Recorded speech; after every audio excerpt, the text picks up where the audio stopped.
people are so afraid to fail now. Right. That if you go and you put yourself out there and things don't go well, it's like, oh, I can't do this. Fuck it. Yeah. But you got to go and you got to learn. You got to go and learn, and then that's where you get to those kind of positions. You make a movie like The Blind Side, like Sicario. Yeah. No, I love Sicario. Yeah, it's like it could be paralyzing to people. Mm-hmm. Most people, they don't want to, like, you guys put yourself out there, and like everybody's watching you, and you go to practice and meetings, and you get picked apart, and like you got to be very strong minded to get out there and do it. But you're putting yourself out there and understanding that you're gonna have failure, and most people don't want that at all. They're like, they want to stay comfortable. It's like, who wants to live like that? Just paralyzed in your fears. Mm-hmm. Yeah. It's things now more than ever, too, because of social media. With social media, dude, it's like... Oh, you can get crucified there, dude. Dude, you get crucified out there. Like, dudes like Kevin Durant, dude, arguably the best basketball player in the world, and he's got his own burner accounts that he's been caught on, like, numerous times. It's like, yo, dude, like, you can't give... Like, if you're a wolf, you can't care about the opinions of sheep. Right. You know what I'm saying? So, that is true. It's tough to hear because I love fucking being a wolf. Mm-hmm. But, so I have a story on that, too. I don't have a burner account. But when social media, you talk about not caring about that stuff, like, it's interesting how it can affect your psyche. Like, there was a year we were playing where I was on the Skins, and we were playing the Cowboys, and I had missed like 2 tackles in a row on Ezekiel Elliott. And the second one, when my approach was happening, I'm thinking in my head, I can't miss this one. Sure enough, you think what you think you become, yada yada, all that stuff. Mm-hmm. But I'm on the bench thinking, I wonder what Twitter's saying about me right now. Really? Yeah. Vulnerable. I'll say it. I'll admit it. I'm thinking it, and in that moment, I knew I had let that type of shit go too far with me to where I had to reevaluate, what I was feeding in my mind, what I was kind of buying into. And then hearing the Durant stuff, like, that's crazy. But at the same time, I'm thinking, like, I'm not that surprised because guys get so it can create such a, I don't know, insecurity about it. No question. Because you're reading this shit about you, and you get so worked up or wrapped up in what they're saying and what they're reading compared to all the other great stuff in your fans, but you see that one negative and you're just like fixated on it, and you kind of like, man, I wonder if my coaches think this way. I wonder if this person thinks this way. I wonder if, Coach Art, if he thinks this way about me being a tight end or something. Mm-hmm. You know what I mean? And then you do something in practice, you're like, oh, that kind of mimics what so-and-so was saying. So I wonder if my peers and my buddies, they saw that same tweet and they're thinking, you can create such a damn just snowball effect in your mind to where you just start to fuck yourself a little bit. Put yourself in a hole, man. Yeah. Put yourself in a hole big time, and then you get exposed. Like that,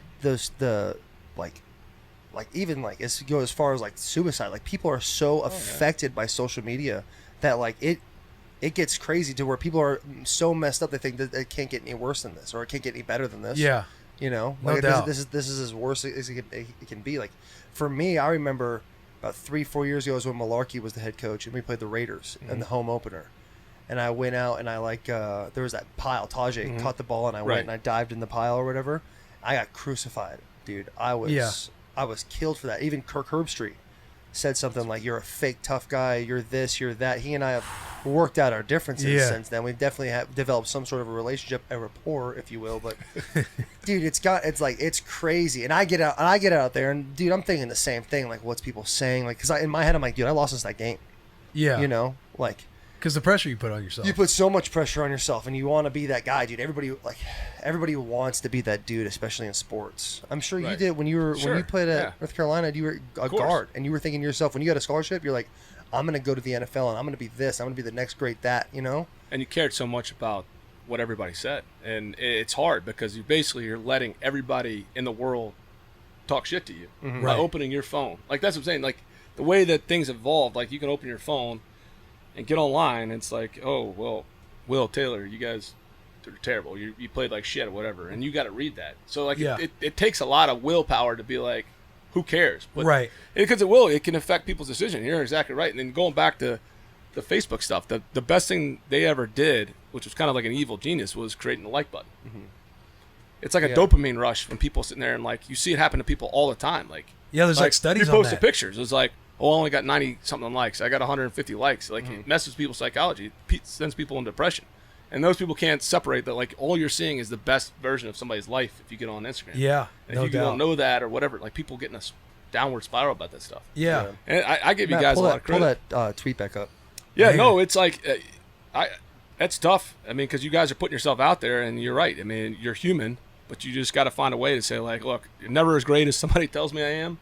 and it never is bad. Riding and that that's roller you coaster. really do it because sure, everybody wants to be complimented, but like you can know when you go to a bar right now, if you walked in a bar and you'd have like 7 people may run up to you and it's like, or what's their angle? Why is everybody being so nice? Or it's not those 7 people that come up to you, because everyone that comes up to you is always going to be nice to you. Yeah. And then they It's turn those around 3 or 4 in the back that are like, yo, look at this fucking asshole. Or dude. that dude walks back to his group Yeah. and he's like, "Hey man, you were just trashing Taylor earlier." Like he's like, "Yeah, Yeah. I mean, I'm not gonna say it to his face." face. Yeah, That too, 100%. That's the tweet right there from Kirk Herbstreit. You're an absolute fraud, bro. And added you Hashtag- fake tough guy. Yeah, hashtag loafer, which of all the things Of he all- said, loafer hurt the most. Loafer absolutely hurt me the Yeah. most, man.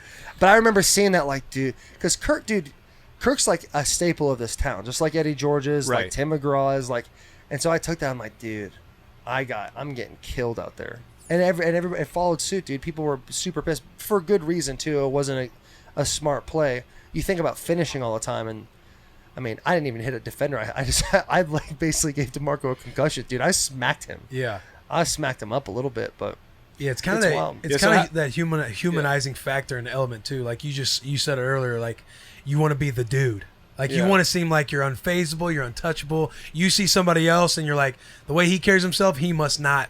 He must be gotta not unfazed. care. Like there's no way that he thinks like the way I do. Yeah. And you kind of do that whole comparing thing. Like you're a new OC. Like in the coaching world, like coaches Right. got to be numb to that stuff too. And I think there's a maturity about it to where, like back on my situation, you kind of have that. You can't teach experience. well, Or, you've done such a good job. Like you've been at the Titans since 2011. You've kept such a low profile. And do you even have social media? Like, do you have it just for the? I have the an job? Instagram account that I use privately just because I've got such a big family and it helps me keep up with friends. Because if Yeah. I Yeah. didn't, like, I've thought about getting off it. I barely ever post. My wife will post stuff. But, yeah, and that's really just to keep up with people. Because, like, you lose touch with some people from Right. college and, like, they move away and, like, oh, so-and-so's, like, had another kid or whatever it is. Like, sadly, you find out about some people that way to keep in touch. And then it reminds you, hey, like, I'll shoot my buddy a text. I haven't talked to him in a while. Yeah. Yeah, but the Twitter stuff, because it's the same thing you guys do. Like, if you start letting that stuff seep in your mind, it can paralyze you as a play caller, as a coach. And you start, like, affecting it. Like, we all need constructive criticism. right. But if you're sitting there trying to please the masses, and there's actually been studies showing that Twitter is just a loud echo chamber of the minority. So it's all a bunch of groupthink. And if, like, Right. one way or other, if you said something controversial, and then you've got all these people, and they're going to try to paint you as the worst person in the world. But majority of people don't feel that way. Because it's a silent majority. Yeah, Like, and they're you just see the companies loudest in the react to room. that stuff all the time. Like Yeah. one incident, like, or one bad actor or one bad experience in the company, and then all of a sudden they'll fundamentally change everything because of a Twitter mob. That's good. When in the long term, it's really a flawed business model, Yeah. and you can basically alienate 50% of your customers right away. Yeah. No, you're right. Do you think coaches look into that stuff Oh, sometimes? there's no doubt. No There's doubt. question, dude. There's no Everyone's question. human. And if you're a person of status or a person that has some sort of a following, you're always like, people are so receptive to the negative than they are to the positive. Sure. Because you hear a positive thing and you're like, yeah, okay, cool. Oh, that makes you feel good. But like a negative feeling, a negative comment makes you feel like it has such a more of a dramatic effect on you that it's like it can consume people, Yeah. just like you're saying. Yeah, and But yeah. you got to be smart about this stuff. I try to stay off all that, but at the end of the day, man, like I fall suit, dude. I've Googled my name, of course I have. I But put my you name in learn. the Twitter search, and people, they bring up a whole bunch of stuff. And the worst part about it is if you did do something in the past, people want to comment and think they know the entire story Yeah. when it's probably not even true. Whatever it is, Right. And I mean, I know I have situations like that from college and high school and everything, and people are like, he's a terrible guy. It's like, dude, get to know me first. You know what I'm Right. saying? It takes a little bit of time, but people want to throw opinions out right away. especially on social media. Like, you talk to somebody, if you and I met for the first time, I'm not going to be like, this is how I feel. Yeah. And people, but like, if I walked away and got on Keyboard? Twitter, Yeah. I'd be like, Arthur Smith, I feel this way. You're a Right. terrible coach. You're this, you're that, and it's like, like No, keyboard no. warriors out there, baby. Hell That's yeah. the thing, man. Don't be a keyboard warrior. When I had talked to Vrabel last year during the transition, like, he asked me what my long-term goals, and so I was like, I'm just gonna tell him. Like, I felt like I had nothing to lose. Like, here we are. That was such a strange ending to the season. Mm-hmm. You go from the playoffs, and then things happen quick, and then the next thing I know, I remember Craig Ackerman and I are driving down the Senior Bowl, and we're like, we gotta go interview with him at a hotel. I had no idea what to expect. So you're trying to do your homework on Vrabel. I knew people had worked with him down in Houston, so I'm like, all right, here's what I gotta get ready for. Here's what I'm in. And then, like, one of the first questions he asked me, he was like, what do you want to do long term? I said, eventually, hopefully, get to where you do, or where you're sitting right now. But in order to do that, I understand I got to be a really good tight end coach, and then if I get the opportunity, I want to be a really good offensive coordinator. So at least I had brought it up to him, and then we had talked about it. And then, I don't even know. Matt thought he was going to get that Green Bay job. It's happened so quick. Like, he prepared his butt off for that job, and then he goes in that interview for a couple days later, and then he calls me that Monday morning, and I'm like, well, how'd it go? He's like, well, I'm waiting on a call from Aaron Rodgers. I was like, well, Matt, it probably went pretty well then. If they're getting Aaron Rodgers to call you, like, it's probably going pretty well. So then it happens quick. It happened in a couple of hours, I believe. Right. So I'm like sitting to myself, I was like, well, and part of me was like, you're going through that, like, do you make sure you bring it up or you just wait around? So I just went in the office the next morning to try to catch Vrabel. So I just sat there. Matt was cleaning his stuff out, and then I ended up catching Vrabel, and I was like, hey, can I talk to you for 5 minutes? Hold on. How was that watching Matt, like, clean out his office after 1 year? Was there kind of like a vibe like, man, get this fucking guy?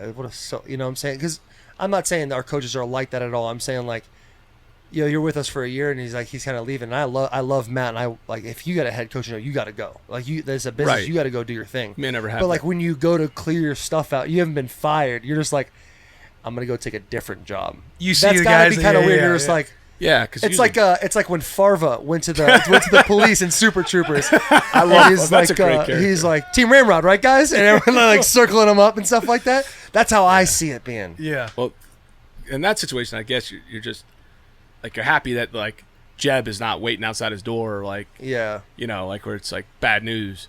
So yeah, it was definitely a little strange for Matt, because Matt's been he had gone to Atlanta, to LA, and then he had an issue with his house. I think it flooded, and then he had to move out of that house, so he was in LA, and then they moved, to Nashville, and now he's going to Green Bay. So that's a lot of move. I mean, that stuff has happened quick for him. Yeah. Yep. Yeah, it was a little surreal, and I think Matt, it was like it was starting to hit him, like, wow, I can go on to Green Bay. But it was, nobody else was there, but it was cool for him. I was very happy for him. It's so different than, like, in free agency. Like, I've never, like, you want to get guys back, but the nature of the game is, like, if somebody's going to pay you a lot of money, you can never be resentful, because, like, good for you. You only got a certain amount of time to make money as a football player. So I think the difference between, like, the free agency thing and the coaches thing is, like, the coach is leaving. That's an individual, one person going. When it's free agency, it's like, okay, let's say that you don't make the playoffs, the season ends January 2nd.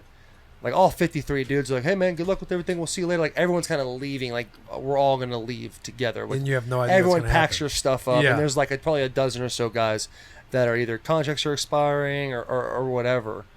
And so it's kind of like a collective, like, hey, we're all going together. Yeah. But when you're like that one coach, it's like putting like the shoes and like all his shit in a box. Like, all right, guys, well, like, good luck with your season. You know what I'm saying? Yeah. That's Yeah. kind of crazy. I think they probably all understand. Like, Oh, totally. like he sees Art sitting in the office, like, hey, man, next man up. I want that job. Yeah, Hey, man. let Good me luck. get that. Are you, like, nervous when you're sitting there? Yeah. waiting to So try to sorry. get in Yeah, that interview? you were waiting for Vrabel. My bad. well, I just figured it'd go one or two ways. He'd tell me Right. no. It's like the same thing, like when you're trying to put yourself out there, like, all right, well, and I who knows what his real thought process is. I mean, Raves does a great job. He keeps things close to the vest, and I was just saying, like, all right, what's the worst you're gonna tell me? Like, Right, no doubt. too bad, get lost. Like, so I was like, all right, I'll just take my shot. And so we sat and talked, and then he said he'd get back to me, and at that point I was like, I'm not gonna be the guy that's like, because sometimes people do it, and then they start getting desperate, and you're trying to, like, get people to call for you or whatever. And I just kind of left it alone, and knew he, when he wanted to talk to me, he talked to me. Yeah. And I just left it at that. And I actually went out and because we were off, so, like, I didn't want to sit around all day, so I actually went out and went skiing. So I was like, I'm gonna do something to occupy me all day. Right. And that's what I did. And it was like my phone, and I did. I would get on, like, a chairlift and be like, Yeah. hey, okay. Yeah, not him. Oh, no Not him. text yet. No text. But at yet. least, like, you did get something to pissed. keep- Someone calls you like, Mom. Like, fuck, I'm waiting on a call. Okay, Yeah. like, put it back down. Yeah. Yeah, so I did try to do something to occupy myself, and it's different. And then after every season, though, I always try to do something to get away, because it's like you get locked in. It's like, I've never been on a submarine, but, like, the analogy makes sense. Like, we were in close quarters from the end of July, and it is like, it goes back to, like, how I was brought up. Like, a lot of brothers and sisters, and have some days they're better than others. And some days you hate this person, and you hate that person because you're in close quarters. But, like, at the end of it, like, you grow so close to these people, players and coaches, But when it ends, it's such an abrupt end. That's such a strange day, that the exit interview day after the season. Right, it is a strange day. It's very strange for a lot of different reasons. I can't imagine some of the stuff you guys are thinking going through that as well. Yeah. And it's just, all right, we were in this thing, and now it's over. Yeah, we'll see you in April. Yeah, it's hopefully. strange. Yeah, right. Yeah. Hopefully. Well, sorry, Juice, you wanted a question? I was just going to ask who else I forgot who else they interviewed for the OC position. Was it just you? I have no idea. I mean, never asked. You kind of get put through the ringer. It's kind of the same thing. You'd have to ask. You probably just got the blinders on, and when you get your shot, you're going to take advantage of it. I mean, when thinking of Matt, like Packers, Sean McVay happens, and I bring that up because I was with both of them at the Redskins. Right. McVay goes off to interview for the Rams a couple years ago, and everybody's thinking, it's going to be his first kind of wave of going through and interviewing. So he's going to put himself out there and start getting his name out there. And I'm sitting there with Coach Phillips, the tight ends coach for the Redskins, Wade Phillips' son. Wes Phillips. And he's like, man, I'm telling you, when Sean gets in the room with these guys, like they're going to keep him there. He's not going to leave. Like he's that, well-versed. And then, Matt goes to Green Bay. I don't know if he was going in the circuit to get a head coaching job the year before, but he goes to Green Bay, and it's like, you don't know what's going to happen. Probably not. Yes, this, that, the other thing. And he becomes the hot candidate. Yeah. And it's kind of like for you, was it your first time going after like an OC position? You don't have to first time to go answer after that OC. Here's a random story. Like I tried to get the Georgetown University head job in 2014. Right. And I actually went on an interview for it. And I was like, I'm just gonna take my shot. Yeah. Same type of deal. And they brought me up there. Obviously didn't get it, but at that point I was just like, I'd been in that QC assistant role, and I was like, why not? Like, I had ties to the school because I had gone to the high school affiliated with it, and knew somebody that had known the AD.